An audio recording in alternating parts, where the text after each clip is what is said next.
I love great conversations. Hi, my name is Angel Jones. Thank you for joining me on 12-minute convos where I help you create a brand of your own unique, real self. Listen in as I have conversations with amazing people from all over the world. Good night, Patrick Adams. How are you going on this wonderful, beautiful night? I am doing really well, thank you. It's a great pleasure to connect with you, Patrick. Please do tell me, what part of the world are you in right now? Right now, I am in New Jersey, about 30 miles away from New York City. All right. I was just on a conversation with a fellow podcaster. He is in Brooklyn, which isn't far from you, right? Nope, not at all. Oh, that's great. Well, Patrick, please do tell me, which of your talents is responsible for us meeting? So, a couple things. I'm a children's book author, and I'm also a children's book architect for fellow authors. Ooh. Particularly those who have a concept, have a story, and aren't really sure how to turn it into a book. So I like to help them through, point A to point Z of getting their illustrations done, getting the book formatted, getting all of the legalities such as copywriting and ISBN numbers, and getting their ebooks straight, and ultimately helping them see their vision come to life. Which is so important, right? Especially for the children, more so the author, right? Absolutely. So who did you learn the skill from? Is it something that you've done for yourself? I did. I've self-published 5 children's books. I've actually set myself up now as a company, Patrick Adams Books, where I publish my own books, and I will publish books of my clients as well. So my story really is I was that person. I had a concept. I had a story that I wrote, and I needed to learn how to bring that to life to a children's book. So I reached out to others and got help with the illustrations. I found a very good illustrator and got help from somebody to format the book. I got help from somebody to do an ebook. But all of that, that ends up costing you a lot of money, and it will take you, quite some time to ever make back up how much you invested into the book. So I went through the same process for my second book. By the time I got around to my third book, I sort of dedicated myself to learning how to do certain things to, sort of cut the cost for how much it was to make the book. So, I found programs that sort of help you with the formatting, programs that help you convert it cleanly to an ebook. And then I just taught myself. And, having gone through the process 5 different times, I knew really how to get the book set up in CreateSpace, really how to format the, the dedication page, the copyright page, your about the author page, how many pages a book needed to be, and all that. So, I just took that knowledge and decided I want to help others. I love how you make it sound. I love how you're making it sound. You're so humble. Like, let me help you with the story, right? So, amazing audience. This guy banged his head against the wall time and time again, and time and time again, and then time and time again. But eventually he got it. He figured out the way to do it easier, and now he's making that available for you. Is that accurate, Patrick? That is very accurate. Yeah, it needs to be fair. We've done that as well. We've published some books, my wife doing some of those, and it is a lot. And if you can have an all-in-one service, it's definitely a grand opportunity. Where can we find out more about what you're doing? So I have a website, patrickadamsbooks.com, and I also have an author page on Amazon, which I believe is Amazon, or I wish I knew the exact link. Yeah, because I think once you search, so tell us the name of one of your books, because once you search one of your books, you'll see the your author's name there. Absolutely. So right now I have 2 different children's book series. One of them, I'm calling it the Amazing Lisa series, and it's Lisa Goes to England, Lisa Goes to France, and Lisa Goes to Australia. Right. And then I have another book series called Rhythm's World, and there's 2 books there, The World of Rhythm and Rhythm's Fantastic Friends. Yeah. So those are the 5, and you can find it basically on any of those searches.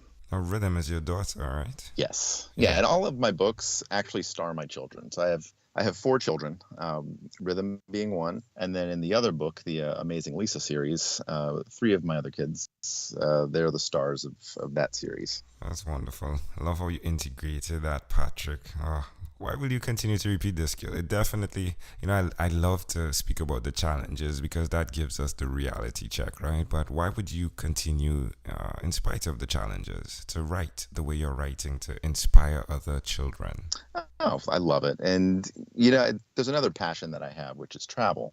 And so, I integrate that into especially the Amazing Lisa series, where each story is set in a different part of the world. And, the adventure that the kids have kind of takes place in landmarks, very famous landmarks around the cities. So in England, you've got Stonehenge as a setting, you've got Windsor Castle, and Tea with the Queen, and you've got downtown London area where the Thames River and the London Bridge is. So all of these are stars basically in the book.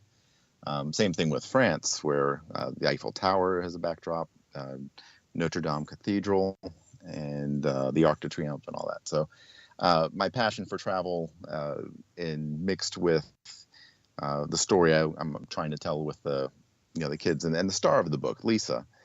That's one of my daughter's stuffed animals, and she has many stuffed animals, but Lisa was her favorite. So the story is that Lisa in the books can transform into anything.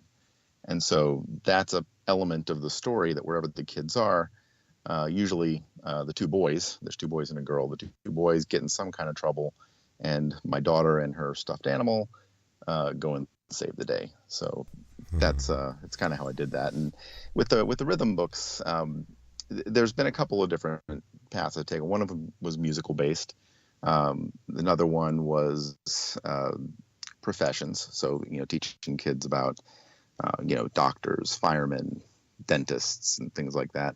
But I'm going to also kind of do the same thing with Rhythm, and then kind of bake in a travel theme to those as well. Sounds like fun. I can imagine children while they're traveling getting these books. It sounds like fun. Yeah, I kind of had this thought of not only entertaining but educating as well. So if kids can be entertained by these books and learn a little something about the world, then that's awesome. Love it. Well, Patrick, we've definitely blown past our first 2 segments. I'd like now to switch gears a bit and invite you into my time machine that is surrounded with beautiful warm blue Caribbean water. Patrick, what is your earliest childhood memory?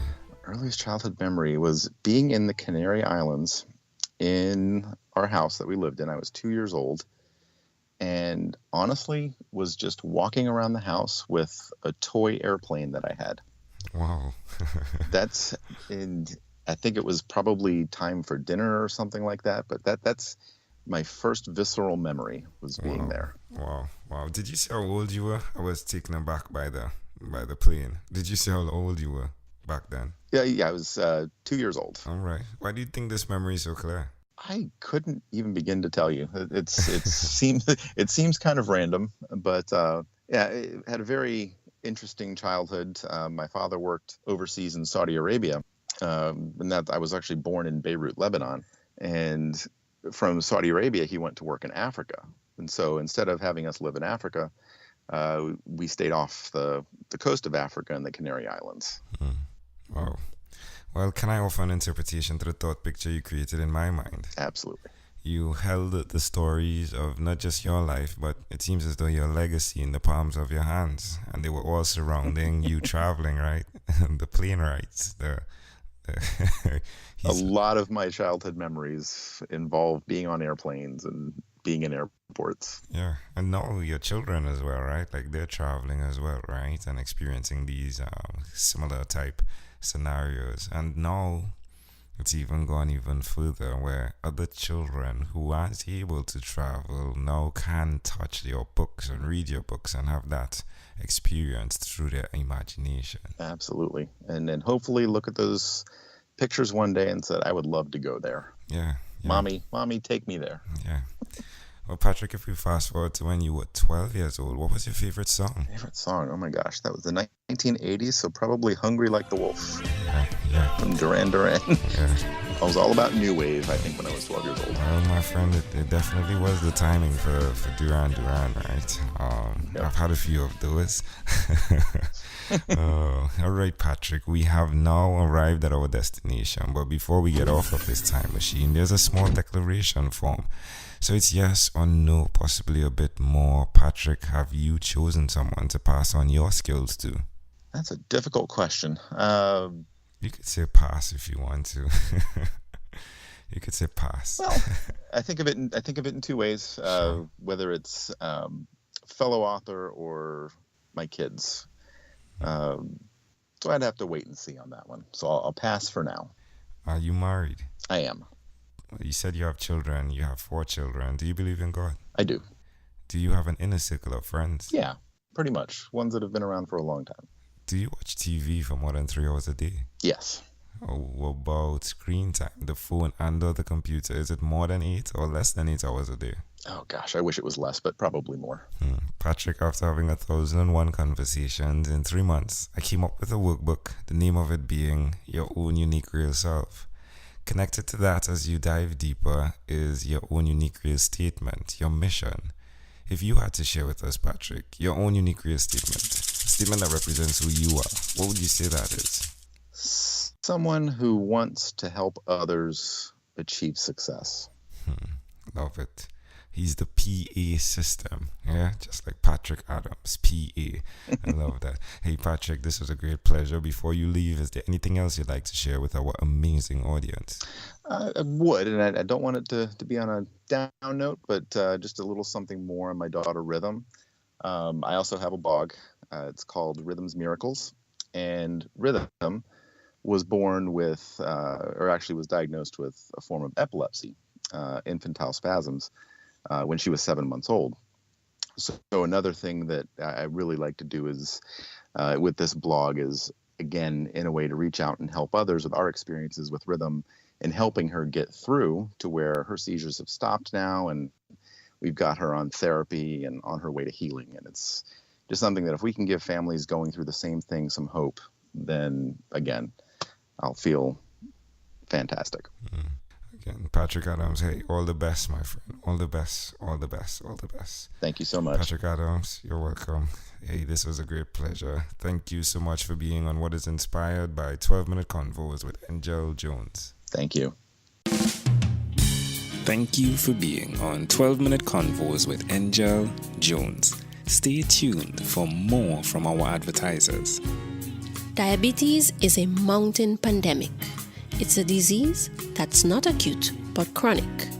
Similar to this rhyming method, I have simplified the definition, the signs and symptoms, and the complications of diabetes for both adults and children in my books, Poems for Patients, A Focus on Diabetes, and The ABCs of Diabetes for Children. These books are available on Amazon.com, and for more information, you can visit my website, poemsbyaj.com. That's poemsbyaj.com.